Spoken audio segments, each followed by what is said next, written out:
जिसमें तेलुगु भाषी है, मराठी भाषी है, कन्नड़ भाषी है, वहाँ तक फैला हुआ राज्य है। उस कोने से इस कोने तक, कहाँ तक? विजयवाड़ा के खम्मा के आखिरी तक, जो विजयवाड़ा झारी के बॉर्डर तक फैला हुआ राज्य है। इंत పెద్ద రాజ్యాల్లో నేను ఇప్పటికీ ఈ భూభాగం మీద రాజ్యం ఏదాలి ఇప్పటికీ ఉండాలంటే అంత సాధ్యమైన పని కాదు, అంత ఈజీ పని కాదు.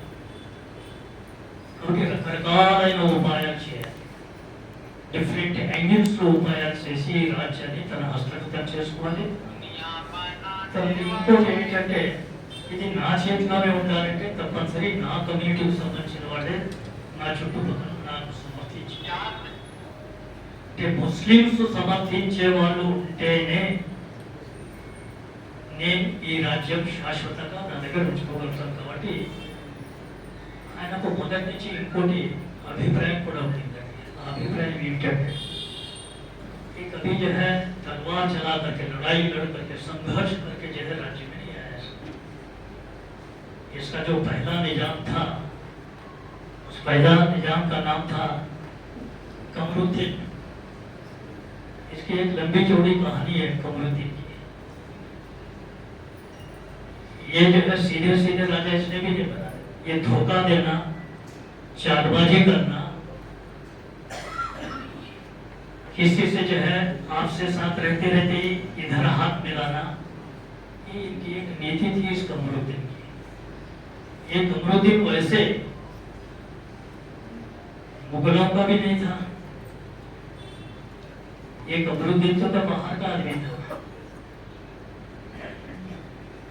ये कमरुद्दीन जो है विदेशों से, दूसरे देशों से आया हुआ, मक्का की तरफ से आया हुआ, उस तरफ से आया हुआ आदमी था.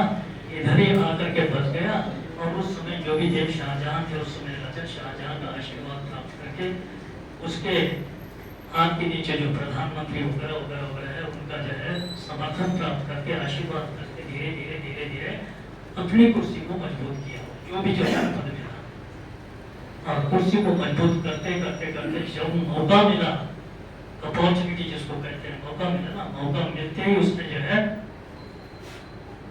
क्योंकि उसको उससे पहले कमरुद्दीन को उधर अफगानिस्तान, उज्बेकिस्तान की तरफ जो और उस भूभाग को देखने के लिए भेज दिया गया था.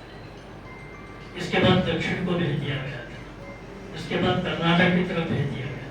फिर परिस्थितियां बदल गई तो फिर दक्षिण की तरफ आया.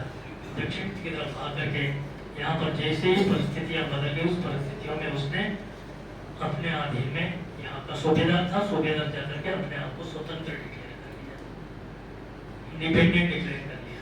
मैं ही राजा हूँ, कौन तो जो भी है वहाँ पर दिल्ली में बैठा हुआ उसको कर दो, मैं ही राजा हूँ, ना मुझे टैक्स देने की जरूरत है, ना कुछ देने की.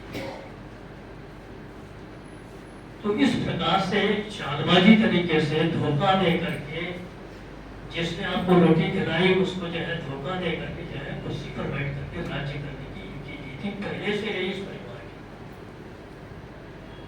उसके बाद में लंबी चौड़ी कहानी, इतिहास भी उतना लंबा चौड़ा पढ़ने के लिए मेरे पास न कहना, चूंकि विशिष्ट वक्ता जी पूरी बात बतलाएंगे आगे जहाँ भी वो बोलना चाहे. इतना ही कहना चाहता हूँ कि वही गुण जो है 7वें निजाम में आए थे. 7वें निजाम में ये कहा कि ये लोग तलवार की जो लड़ाई हुई थी, जो संघर्ष हुआ था, वो कमरुद्दीन के बाद में मेरे ख्याल दूसरा जो था वो निजाम अली खान था. निजाम अली खान या कमरुद्दीन के लड़के, इन दोनों के बीच में जो थोड़ा सा पीरियड है 1748 से लेकर के 1762-63 उस समय ही जो कुछ लड़ाई झगड़ा हुआ उधर इधर इधर उधर उस समय हुआ, उसके बाद में कभी नहीं. बाकी इनका राज्य स्थिर हो गया. एक तरफ फ्रेंच लोगों से हाथ मिला लिया, एक तरफ ब्रिटिश लोगों से हाथ मिला लिया. दोनों के बीच में जो है अपनी रोटी जैसे तेरा अपने राज्य को सेव कर लिया निजाम लोगों ने. तो इस प्रकार से एक तरह से ब्रिटिश का जो यहाँ पर बोलते ना कि ये जो कोठी है, ये कोठी जो है ब्रिटिश रेसिडेंसी थी, ब्रिटिशर्स की रेसिडेंसी थी. वहाँ पर ब्रिटिशर्स का जो एजेंट वहाँ पर रहता था. तो शुरू से ही ब्रिटिशर्स कंट्रोल करते थे इस निजाम के राज्य को. तुम हमको जो है पैसा दो, लेकिन मिलिट्री के तौर पर हमारी जो है परमिशन लिए बिना तुम किसी प्रकार का खिलाफ में पद नहीं उठाओगे। तुम कुछ भी करो अपने राज्य में, हमको पैसा इतना देना और डिसिप्लिन में रहना। ये बात जो है उन्होंने की, कुछ भी करके जो ब्रिटिशर्स इनके ऊपर कंट्रोल करते रहे। कहने का मतलब है ब्रिटिशर्स के अनुकूल रहते हुए जाते जाते आपको मालूम ही है कि ब्रिटिशर्स जो है भारत में एक भयंकर जो फूट डाल रहे हैं। आज़ादी देने की बात जब आई, आज़ादी के उनको चले जाना था, पूरी जो है दुनिया में अपने राज्यों को संभाल नहीं पा रहे थे। संभाल नहीं पाने के साथ में एक एक जगह छोड़ करके जाना पड़ रहा था। भारत को भी छोड़ के जाने की नौबत उनको उपस्थित हो गई। तो उन्होंने एक ये नया फार्मूला क्रिएट किया कि भाई हम तो जा रहे हैं, लेकिन यहाँ पर जितने भी संस्थान है भारत देश में, लगभग 600 के संस्थान थे।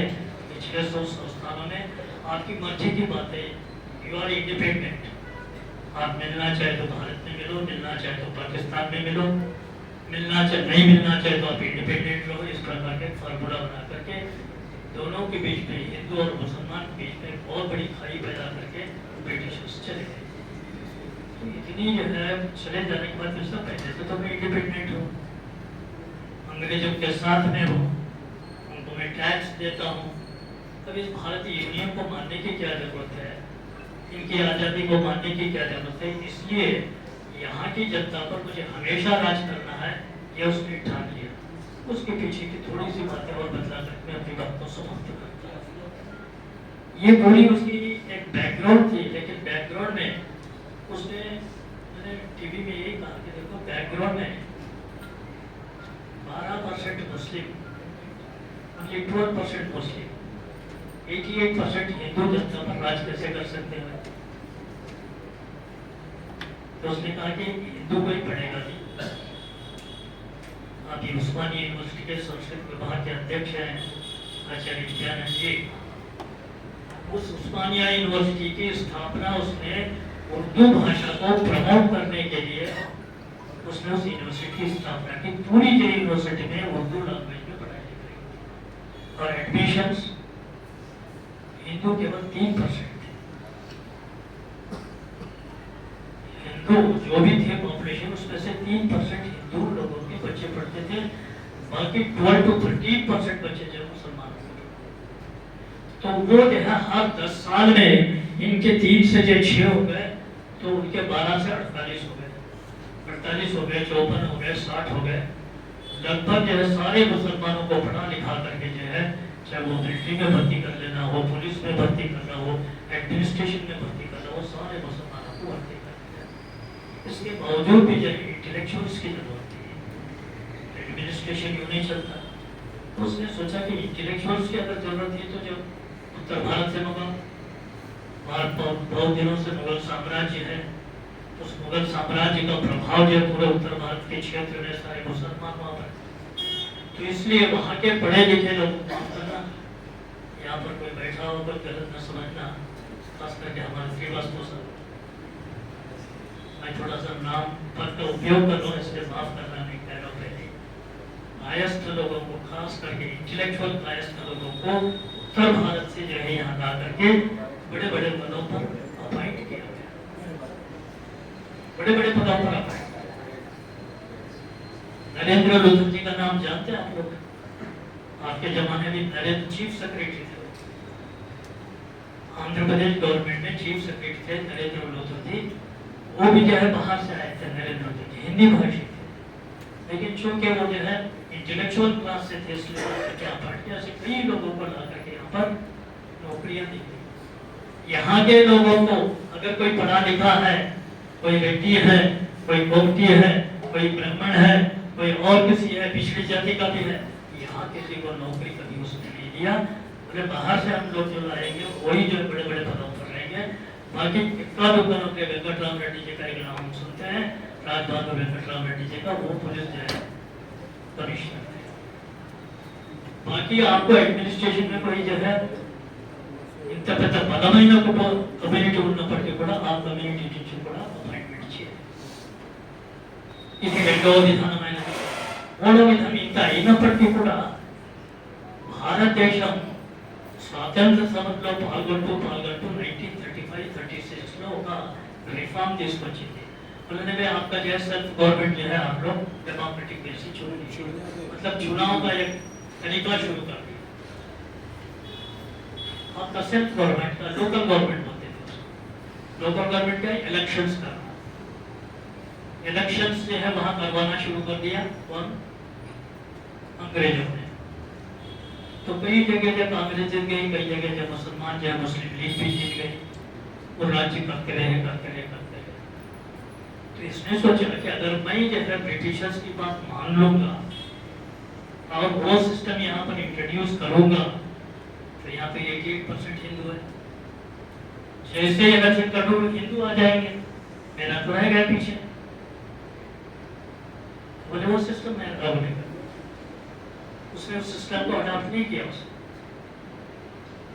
उसने एक ही तरीका अडॉप्ट किया, उल्टा तरीका। उल्टा तरीका क्या था उसका? बोले यहाँ की बहुसंख्यक जनता जो हिंदू है, इसमें बड़गु बलहीन वर्गाला को समझना, जो पिछड़ी जाति के लोग हैं, पिछड़ी जाति के लोगों को कन्वर्ट करना शुरू कर, मास स्केल पर कन्वर्ट, गांव के गांव कन्वर्ट करना शुरू कर। तो ये कन्वर्ट करने का जो आंदोलन था वो बहादुर जाम ने शुरू किया था। वो एमआईएम पार्टी जो 1929 में बनी थी, आज भी जो एमआईएम इस प्रदेश में है, तो ये आज की पार्टी नहीं है। ये पार्टी 1929 में पंतोमी 2029 तो आ रोज स्थापितपడిన एमआईएम पार्टी थी। ఆ एमआईएम पार्टी చేసింది ఏంటి? మాస్ స్కేల్లో ఊళ్ళో కన్వర్ట్ చేయాలి। ఆ కన్వర్ట్ ని ఎదుర్కోవడానికి ఆర్య ప్రతినిధి సభ వైపు నుంచి పండిత్ నరేంద్రజీ మిగతా పండితులందరూ ఊరు ఊరు తిరిగి अल्लाह है अकबर कुछ बोलते थे, वहां उठा अल्लाह अकबर बोलते थे।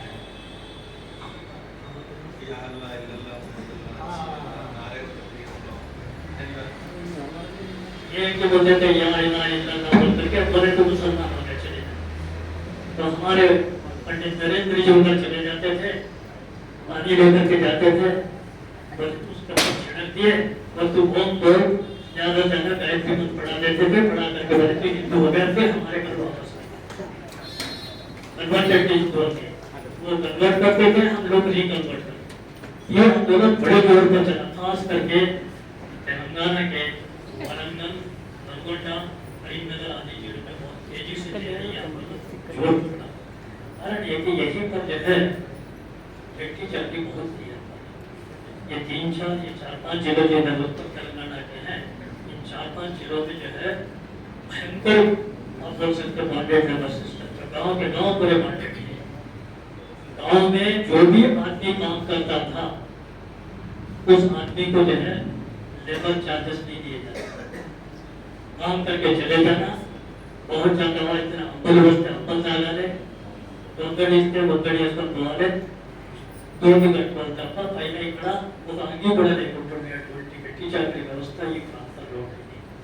దానిని ఎక్స్‌ప్లాయిట్ చేసి, భయభ్రాంతులు చేసి, అన్యాయం చేసి, అత్యాచారాలు చేసి, బలాత్కారాలు చేసి, గ్రహదానాలు చేసి, నానా రకాలుగా ఇబ్బందులు పెట్టేసి జనాల్ని కన్వర్ట్ చేయడానికి ప్రయత్నం చేస్తే ఆ రోజు ధైర్యంగా నిలబడి పోరాటం చేసింది ఆర్య సమాజం।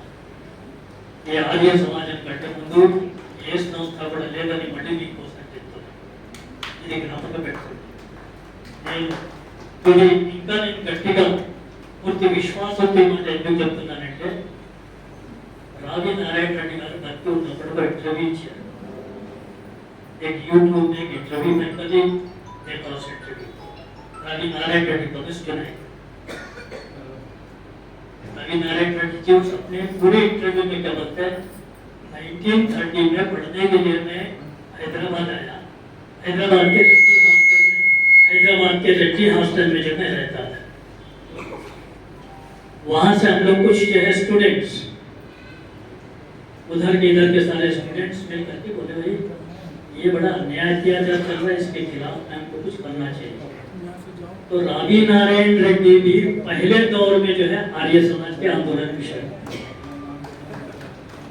रावी नारायण रेड्डी की बात कर रहा हूं मैं, मतलब मेल्लारेड्डी तो थे ही थे, आरुट्ला कमला देवी थे ही थे, सब कम्युनिस्ट नायकुలు వీళ్ళందరూ కూడా ఆర్య సమాజంలో మొదటి భిక్షం ధర్మ భిక్షం नलगोंडा वो भी आर्य समाज के कार्यकर्ता थे। बाद में जब पॉलिटिकल मूवमेंटों को करना था तो कम्युनिस्ट पार्टी पहले से అతివాద భావాల ఉండి తర్వాత కమ్యూనిస్ట్ పార్టీకి డివైడ్ చేసుకున్నారు కానీ మొదటి వాళ్ళంతా కూడా ఆర్య సమాజ్ కార్యకర్తలు. మీరు అడగండి, ఆశిఫ్ యాదగిరి గారు ఉన్నారు కదా, సీనియర్ జర్నలిస్ట్ ఉన్నారు మన ప్రాంతాల్లో. ఆయన కూడా ఒక యూట్యూబ్లో ఇంటర్వ్యూ ఇస్తే ఆయన కూడా చెప్పాడు, కొంత ఎల్లారెడ్డి అరుట్ల కమలాదేవి ధర్మ దీక్ష నారాయణ రెడ్డి వీళ్ళందరూ కూడా ఆర్య సమాజ్ కార్యకర్తలు. ఎందుకు సిహెచ్ రాజేశ్వరరావు గారు చాలాసార్లు మా దగ్గర వచ్చారు.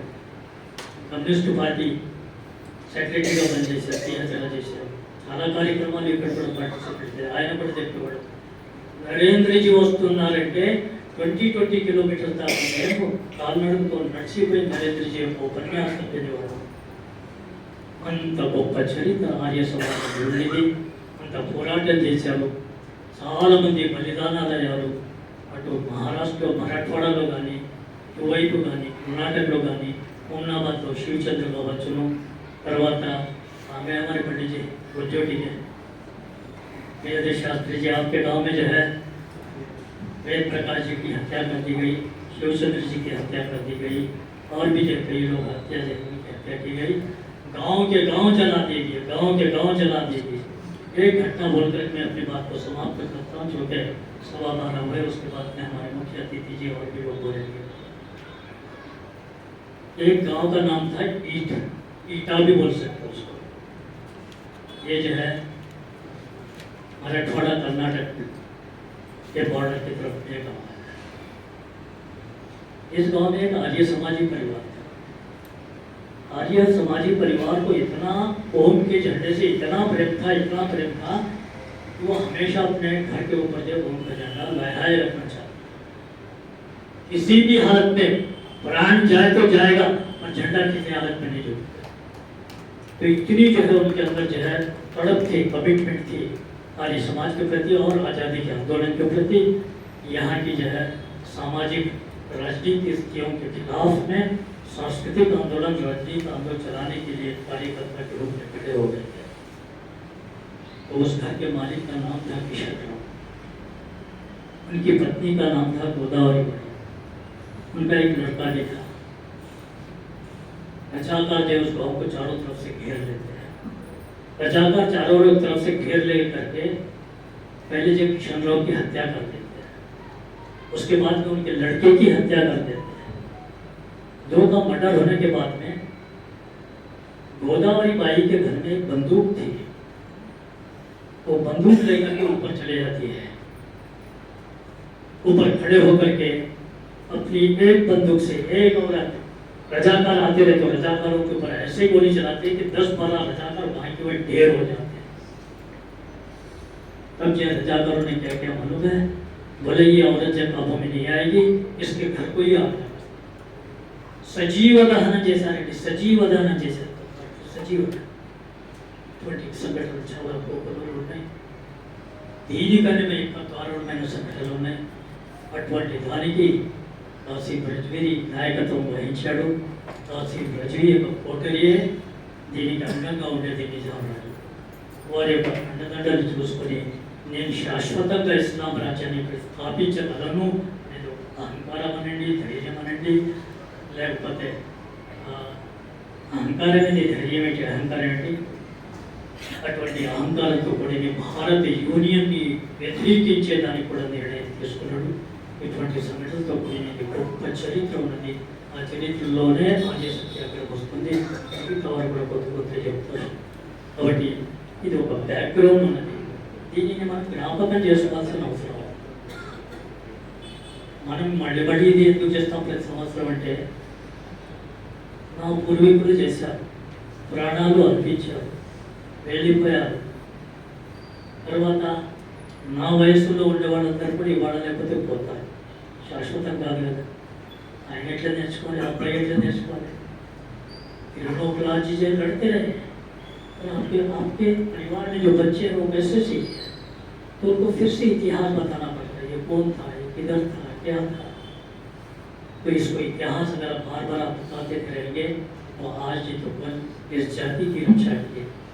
एक बात भूलना नहीं चाहता, हमने आज विश्वनाथ जी का वैद्यनाथ जी का हमने सम्मान किया। इनके पिताजी का नाम विश्वनाथ था। एक क्रांतिकारी दल बना। बोले जब इतना कुछ हो रहा है, अगर ये निजाम ऐसा ही जिंदा रहेगा तो हमारा उद्धार नहीं हो सकता किसी का। हर हालत में निजाम का अंत होना जरूरी है, उसको मारना चाहिए। इसलिए जो बॉम्ब केस बना, बॉम्ब केस में ऊपर जो पहले व्यक्ति थे वो तो 3 थे, लेकिन उसके पीछे 10 लोगों की थी, एक ने दो ने 10 लोगों की थी। विश्वनाथ जी थे, बालकृष्ण जी थे, नारायण स्वामी जी थे, ये नारायण स्वामी नारायण स्वामी जी थे, ये बॉम्ब केस के 3 व्यक्ति थे, और भी व्यक्ति हैं। ऐसे 10 लोग, 8-10 लोगों की टीम थी। इन्होंने पूरी योजना बना करके बाद में प्रतिज्ञा करवाते हैं तो उसमें नारायण राव जी पवार बैठ गया और जगदीश जी जो कहे कि हम जो प्राण जाए तो जाए, और हम कसम खाते हैं हमारे प्राण देने पर जो निजाम के ऊपर विराम लाने का पूरा जोर। तो पहले नंबर पर नारायण राव जी पवार जी के अंदर जो कमिटमेंट थी उसको देख कर पहले नंबर पर 3 कोटी के पास वहाँ उन्होंने डाला, वहाँ बैग में गिरा, वो विफल हो गया, अरेस्ट हो गए। हमारे दूसरे साथी जो अरेस्ट होने के बजाय पीछे गए, निकल गए। तो एक लंबी चौड़ी कहानी है, इसको भी जो लोगों को सुनाना बहुत जरूरी है। उनके जो है घर से भी क्रांतिकारी है, उस क्रांतिकारियों के हाथ में जो है सारे जो है पुराने शादी के जितने लोग थे उन्होंने अपने आप को झोंक दिया। धूलपेट की भी लंबी चौड़ी कहानी। धूलपेट में जो दंगा हुआ, उस दंगे में लोध क्षत्रिय, ये लोग जानते थे पहले से कैसे अपने आप की सुरक्षा करें। पुलिस पर कभी भरोसा नहीं करते थे। मंगल घाट पे, श्मशान घाट पे सारे जो है जितने भी हथियार थे मुसलमानों ने पहले से छिपा रखे और पुलिस को बुला लिया, और पुलिस सपोर्ट करते रही। हथियार भी है, पुलिस सपोर्ट के, पुलिस के समक्ष में वहाँ के जो लोग लोगों के ऊपर थे, क्योंकि लोग कभी झुकते नहीं थे। हर हालत में जब डट करके मुकाबला करके अपने की रक्षा करते। हमारे मंत्री जी बैठे हैं यहाँ पर, धूलपेट के मंत्री जी। लेकिन उन्होंने सोचा कि ये लोग क्षत्रियों को जब तक हम जो है झुकाएंगे नहीं, तब तक इस क्षेत्र में अपना राज्य हम स्थापित नहीं कर सकते, अपना कर्तव्य स्थापित नहीं कर सकते। तो वो बहुत बड़ा दंगा, हाईकोर्ट तक केस गया, बाहर से वकील आए, बहुत लंबा चौड़ा मामला है ये। कुल मिलाकर के इतिहास को बार बार सुनाते रहेंगे, बोलते रहेंगे। तो ये हमारी जो अंदर थोड़ी बहुत आग है, या ज़्यादा है या कम है, जितनी भी है, लेकिन ये कमिटमेंट हमारी जो है, ये आग हमारी चलती रहे, ये ज्योति चलती रहे, ये धीरे धीरे प्रज्वलित हो जाए और सारे भारत को एक बार जो है पुरातन भारतीय संस्कृति की तरफ ले जाने में हम सफल हो सके। क्योंकि एक बहुत बड़ा लंबा आंदोलन है, आज़ादी आ गई और हमने पूरी तरह से जो अपने सांस्कृतिक पुरातन जो है उस समाज के स्तर पर आज भी नहीं कर सकते, उस तरफ हमको जाना है। ये बात नहीं कहते हुए समाप्त।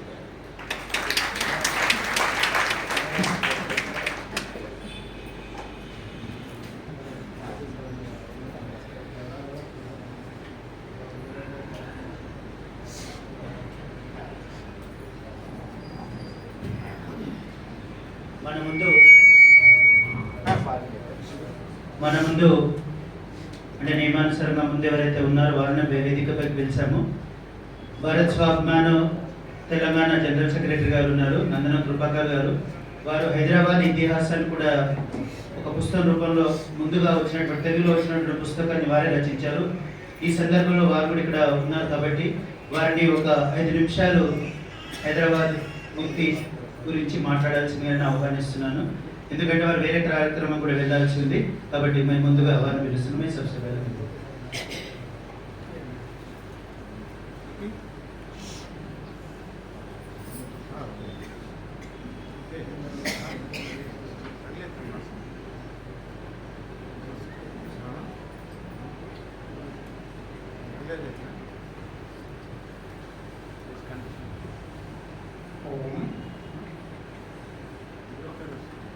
వేదికపై ఉన్న అభిమానులందరికీ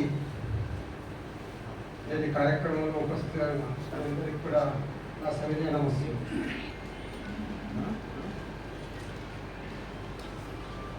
హైదరాబాద్